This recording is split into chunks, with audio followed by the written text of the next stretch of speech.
Okey, Assalamualaikum warahmatullahi wabarakatuh dan salam sejahtera. Selamat pagi semua. Okey, pada hari ini kita akan meneruskan pembelajaran sains tahun 4 kita dengan tajuk pergerakan dada semasa bernafas. Okey, kita akan teruskan. Minggu ini pada hari Isnin kita dah habiskan tajuk kandungan oksigen dan karbon dioksida semasa bernafasan, betul? Okey, semasa bernafas, semasa kita tarik nafas, oksigen yang masuk lebih banyak daripada karbon dioksida. Dan bila kita hembus nafas, kandungan karbon dioksida lebih banyak daripada oksigen. Okey, itu telah cikgu terangkan minggu lepas. Dan pada minggu ini kita akan masuk pergerakan dada semasa pernafasan. Cuba kamu letakkan tangan di atas dada sambil menarik dan menghembus nafas. Okey, cuba buat.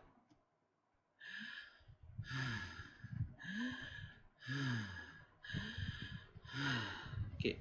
Apakah perubahan pada dada yang dapat kamu perhatikan? Mari lihat rajah di bawah. Keadaan dada semasa menarik nafas. Tengok budak lelaki ni. Dia tarik udara masuk. Dia sedut udara masuk. Dada dia akan naik. Betul tak? Cuba try. Nampak dada kita naik. Dan keadaan dada semasa menghembus nafas. Dada tu turun balik. Bila tarik nafas, dada tu naik. Bila hembus nafas, dada tu turun.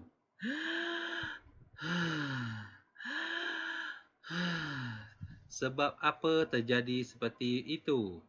Okey. Kenapa terjadi seperti itu? Okey. Kita akan tengok satu video di YouTube. Okey, ini. Okey, kita tengok video ni. Michael mengambil bahagian dalam perlumbaan pada hari sukan sekolah.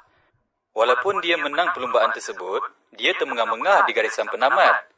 Jurulatih mengatakan bahawa Michael termengah-mengah kerana dia perlu menyedut lebih banyak udara ke dalam peparunya. Udara mengandungi oksigen yang diperlukan untuk pernafasan. Okey, awak tengok tadi, sebentar tadi, bila udara ni masuk dalam peparu, peparu ni akan mengembang. Dia macam balon lah. Bila udara ni masuk, peparu tersebut akan dipenuhi udara dan dia akan mengembang. Bila mengembang, tulang rusuk akan ditolak ke atas dan dada kita akan naik ke atas. Faham? Tengok gambar di dalam video ini. Pernafasan adalah proses pengambilan udara ke dalam badan dan menyingkirkan udara keluar daripada badan. Pengambilan udara dipanggil menarik nafas dan udara tersebut dipanggil udara yang disedut. Menyingkirkan udara dipanggil menghembus nafas dan udara tersebut dipanggil udara hembusan. Peparu dilindungi oleh tulang rusuk dan diafragma membantu mengawal tekanan dalam peparu. Apabila kita menarik nafas, udara masuk ke dalam badan melalui hidung atau mulut. Semasa menarik nafas, dada bergerak ke atas dan keluar. Diafragma mengecut dan mendatar. Ini menyebabkan dada dan peparu mengembang. Pada masa yang sama, udara mengalir melalui hidung, turun ke trakea dan kemudian ke peparu. Udara yang disedut kaya dengan oksigen dan mempunyai kurang karbon dioksida berbanding udara hembusan. Oksigen diserap oleh badan dari peparu. Apabila kita menghembus nafas, udara keluar daripada badan kita melalui hidung atau mulut. Semasa menghembus nafas, dada bergerak ke bawah dan ke dalam. Diafragma mengendur dan melengkung ke atas. Dada dan peparu kembali kepada saiz asal. Pada masa yang sama, udara mengalir keluar daripada peparu ke trakea dan keluar melalui hidung atau mulut. Udara hembusan mempunyai kurang oksigen tetapi mengandungi wap air dan lebih banyak karbon dioksida daripada udara yang disedut. Karbon dioksida disingkirkan ke peparu oleh badan. Okey. Okey, faham semua? Pergerakan dada semasa menarik nafas dan menghembus nafas. Okey, macam yang cikgu terang tadi, bila udara masuk dalam mulut, melalui mulut ataupun hidung, dia akan lalu trakea, dia pergi ke paru-paru, dan di paru-paru akan mengembang seperti belon, dia kembang. Macam tu, okey. Dan bila dia kembang, dia akan tolak semua. Sekali dengan tulang-tulang kita akan tolak ke atas. Dan bila hembus, dia akan kembali ke bentuk asal. Tulang akan turun balik ke bawah. Okey, itulah kejadian keadaan dada semasa menghembus nafas. Faham semua? Okey. Dan seterusnya, kita akan masuk ke subtopik yang seterusnya ialah kadar pernafasan. Kadar pernafasan. Semua sebut? Okey, bagus. Kadar pernafasan ialah bilangan pergerakan dada naik dan turun dalam 1 minit. Okey, dalam 1 minit berapa banyak awak naik turun dada tu, bernafas. Faham? Berapa banyak awak bernafas, berapa banyak awak tarik nafas, hembus nafas. Sedut udara dan hembus udara keluar daripada hidung atau mulut. Kadar pernafasan juga bergantung pada jenis aktiviti yang dijalankan. Perhatikan situasi di bawah. Okey, kita tengok. Kita ada berapa kadar pernafasan? Kita ada 3 kadar pernafasan. Yang pertama, tengok orang ini. Seorang makcik, dia sedang duduk di atas kerusi. Jadi bila duduk atas kerusi, dia tidak melakukan apa-apa aktiviti, maka kadar pernafasannya rendah. Kadar pernafasan apa? Rendah. Okey. Yang kedua, tengok, dia sedang buat apa? Dia sedang, dua orang di belakang ini sedang buat tai chi dan seorang lelaki ni sedang berjalan. Bila berjalan, kita akan mula rasa penat dan mula nak bernafas dengan lebih laju berbanding dengan duduk ni. Jadi, tetapi dia masih tidak laju. Dia bernafas yang lebih laju saja. Dan kita panggil kadar pernafasan sederhana. Sederhana. Dan jika kita jogging, melakukan aktiviti yang berat seperti jogging, berlari, lompat, okey, maka kita akan lebih penat. Bila penat, kita akan perlukan udara yang banyak masuk dalam hidung dan mulut kita, pergi ke paru-paru, supaya seluruh badan kita mempunyai oksigen. Okey. Jadi bila perlukan oksigen yang banyak, kita akan bernafas dengan laju dan kadar pernafasan tinggi berlaku. Faham? Okey, tengok dia tanya. Mengapakah kadar pernafasan bagi setiap aktiviti berbeza? Kenapa tak sama? Kenapa beza-beza? Okey. Okey, kenapa kamu boleh buat eksperimen ini di rumah? Kita tengok. Pertama sekali awak tengok, awak cuba berdiri di dalam rumah, dalam bilik ke, dekat ruang tamu ke, tak kisah. Cuba awak berjalan perlahan. Daripada hujung sini ke hujung sana, ulang sebanyak 5 kali. 1, 2, 3, 4, 5. Dan kira berapa nafas. Okey. Selepas itu, cuba awak lari setempat. Tahu lari setempat? Berdiri, lepas tu lari. Tik. Setempat je, jangan berlari ke depan. Okey. Bila lari setempat, selepas 1 minit, awak kira nafas. Berapa banyak nafas yang telah awak tarik dah hembus. Faham? Okey, dan last kali cuba awak buat lompat bintang. Lompat bintang ialah satu aktiviti yang sangat memenatkan lah.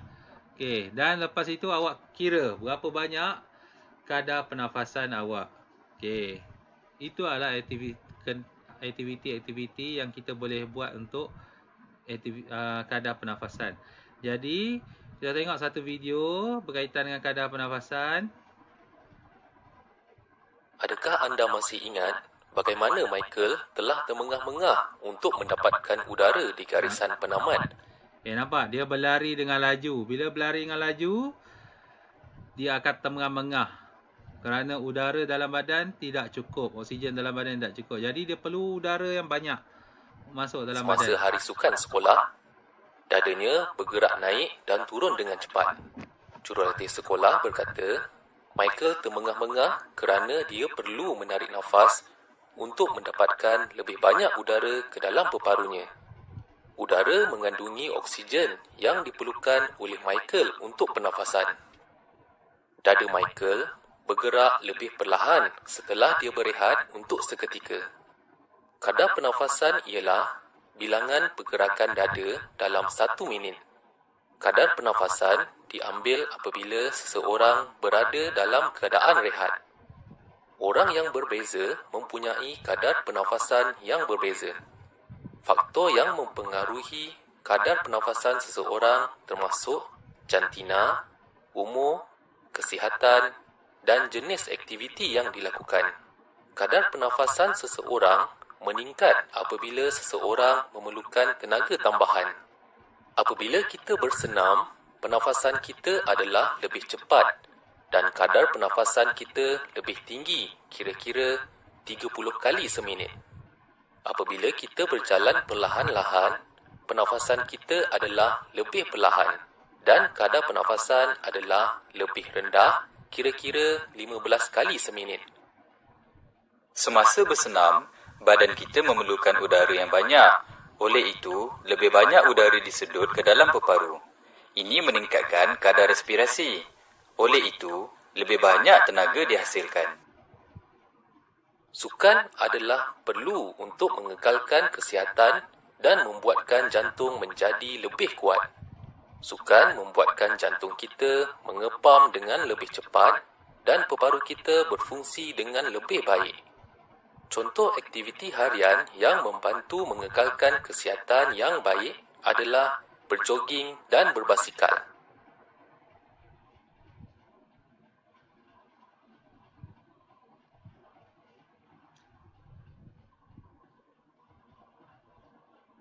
Okey, faham semua? Okey, itulah ceritanya kadar pernafasan. Okey. Okey, kerja pada hari ini ialah cikgu nak kamu salin di dalam buku tulis ini, aktiviti ni. Semua daripada satu muka surat berapa ni? Tak ada muka surat. Okey, muka surat 34. Yes, muka surat 34 ini. Okey, salin. Ini tajuknya kadar pernafasan manusia, tujuan, alat dan bahan, langkah-langkah, buat dia punya jadual ni dan awak perlu buat jalan perlahan ikut arahan dia, faham? Okey, ikut arahan dia.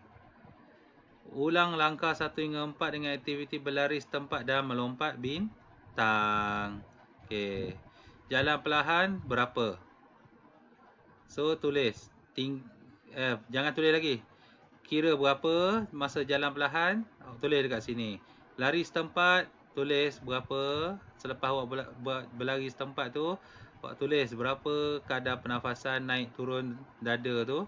Dan selepas lompat bintang berapa. Lepas tu tengok siapa yang paling banyak, tulislah tinggi. Siapa yang sederhana, tengah-tengah, tulis sederhana. Dan siapa yang nombor paling sedikit dekat dalam ni, awak tulislah rendah. Faham semua? Okey, apa kerja kita hari ini? Buat eksperimen ini. Tulis di dalam buku tulis dan buat eksperimen ini. Dan selepas buat, sila tekan turn in ya. Selepas tengok video ni, tekan turn in dan buat kerja ni. Nanti bila buka sekolah, cikgu akan tanda. Okey? Okey, sekian. Terima kasih.